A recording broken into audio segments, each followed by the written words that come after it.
Hi, today I'm going to explain a history drama movie called Suffragette. Spoilers are ahead. Watch out and take care. The movie is set in the year 1912 in London. This is a time when women were not permitted to vote in England. They were forced to live in a humiliating situation, with no choice in their jobs or control over their own lives. We then meet one such woman named Maud Watts, who is 24 years old. She works long hours in a laundry factory, where she's constantly at risk of injury or illness, all for a low wage. Her only hope and solace come from her beloved husband, Sonny, and her little son, George. One day, Maud is ordered by her boss, Norman, to deliver and pick up some laundry. She is initially reluctant because it's not part of her job, but she has no choice but to agree. Later on the way, Maud becomes distracted when she sees some baby clothes in a shop window. As she gazes at them, several women suddenly appear, hurling rocks at the window and shouting, vote for women. They turn out to be a group of suffragette activists fighting for women's rights. Maud is taken aback when she sees our colleague named Violet among the militants. However, she becomes terrified by the commotion and rushes away from there. The next day, at work, Norman approaches Violet and begins scolding her for not doing a good job. He then tries to fire her, but Maud quickly steps in and distracts him by saying that a machine needs to be checked. Later,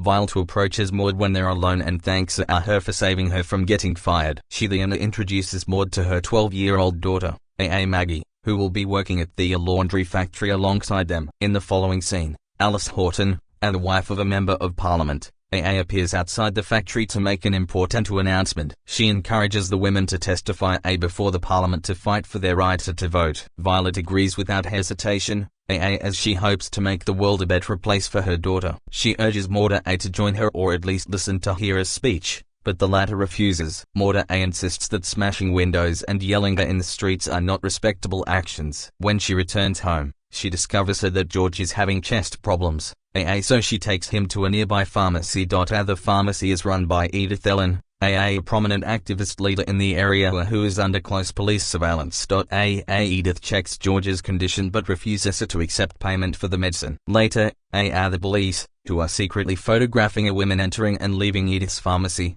take a picture of Maud. They then mistakenly assume that she might be an activist as well. The next day, when Maud returns to work, she discovers Norman assaulting Maggie and is shocked.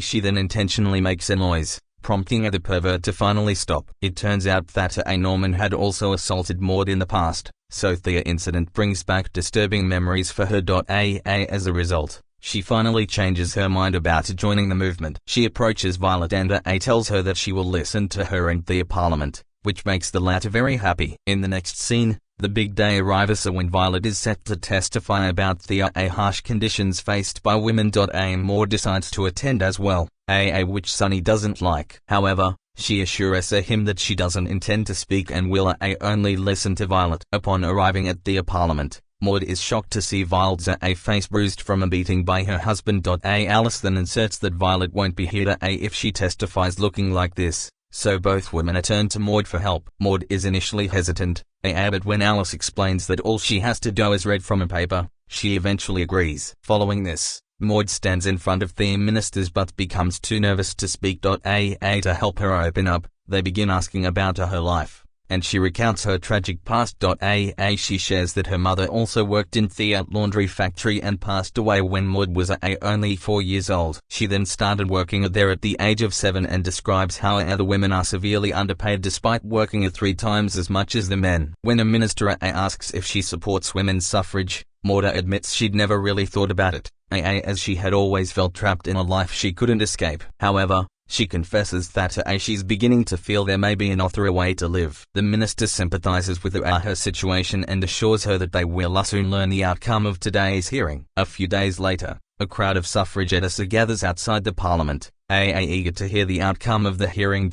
However, contrary to their expectations, a spokesperson announces that the amendment to the law for women's suffrage has been rejected. This causes the women to scream in rage and cause havoc in the area. The police eventually subdue them, and Maud is arrested along with Edith and Violet. Later, at the police station, Maud is interrogated by an inspector named Steed. She tries to explain that she isn't a suffragette, but the man refuses to believe her and puts her in jail. While in prison, The three women meet another activist named Emily Davison, who has gone on a hunger strike for her unjust arrest. The scene then cuts to a week later. We and the women are finally being released. Maud notices that everyone's family has come to greet them, except for hers, which makes her feel bad and alone. When she returns home, she finds Sonny extremely angry at her. He expresses his shame for the trouble she has caused, so Maud apologizes and promises that she won't do it again. A few days later, Violet invites Maud to our secret meeting hosted by Anne Pankhurst, the leader of the women's social and political union movement. Maud initially refuses,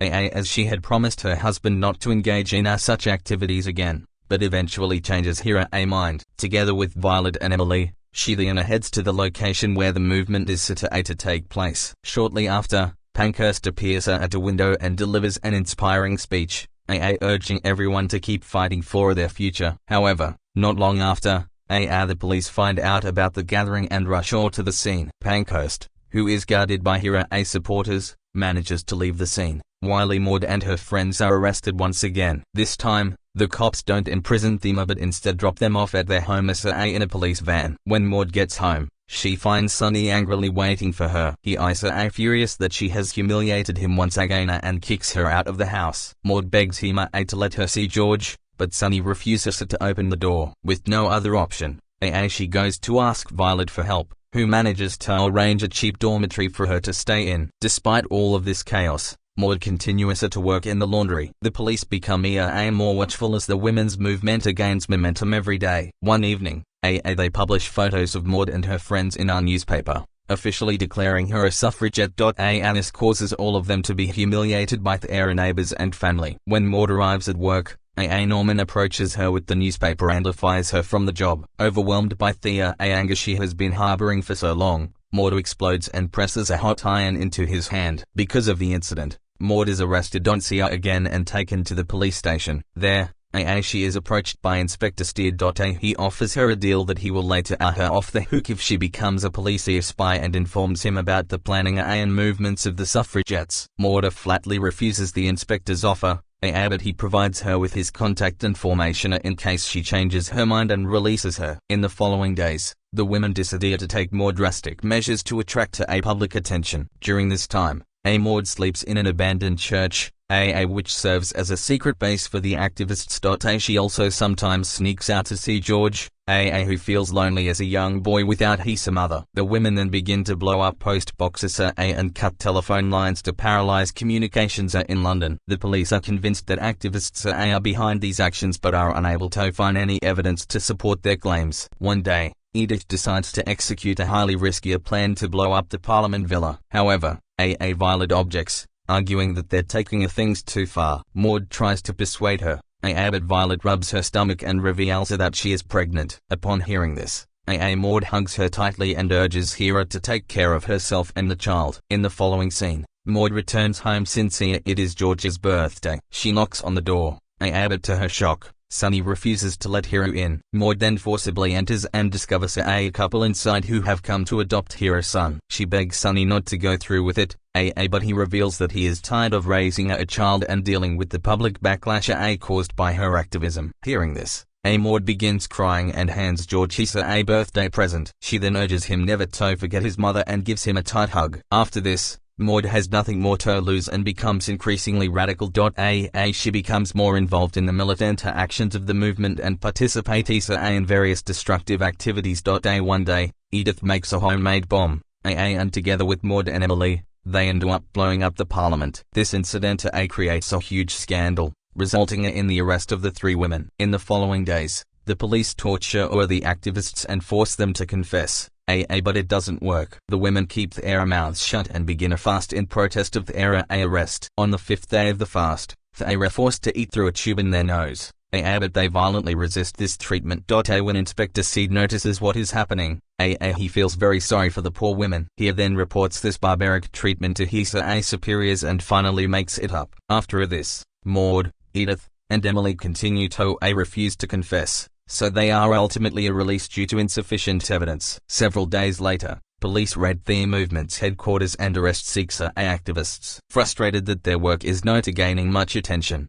Edith comes up with a bold plan to appeal directly to the king. Thea decide to attend the Epsom Derby horse race, which will be attended by King Georgia V. They plan to stand in front of the cameras with signs and banners advocating for the right to vote for women. The group the spends days preparing for the event, making flags and banners to support their cause. After some time, their big day finally arrives, and the women are incredibly enthusiastic about the event. However, when Edith goes to a pantry room in her house, her husband takes this opportunity to lock Hera inside. She has become too weak from starving in prison, so he is genuinely worried about her health. Although he has been understanding and supportive of his wife's activities until now, he doesn't want to let her die. When Edith fails to show up at the appointed place, Maud and Emily head to the racetrack alone. Meanwhile, Inspector Steed arrives at the hideout church and finds a newspaper about the Derby race. He realizes what is happening and decides to go there to stop the activists. The scene then cuts to the race course, which is crowded with spectators. Maud and Emily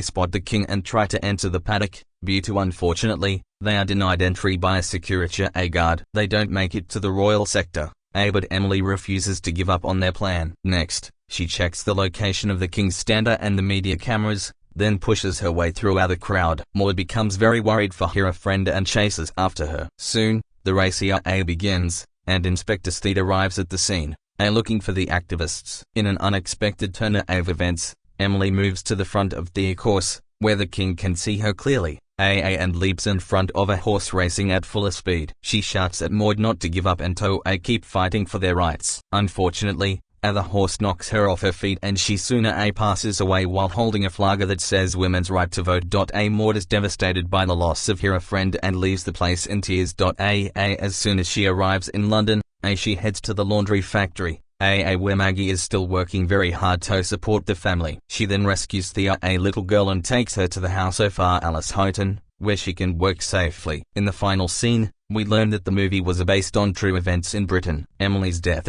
was widely covered in the newspapers, bringing international attention to the fight for women's suffrage. Thousands of women attended her funeral, carrying white lilies, and public opinion began to change. Maud and others continued their activism, and in 1918, women over the age of 30 were granted limited suffrage in Britain. The activists' struggle eventually paid off in 1928. When equal suffrage was granted in the nation. After that, other countries granted women's suffrage one after the other, with Britain becoming a pioneer in recognizing women's social status.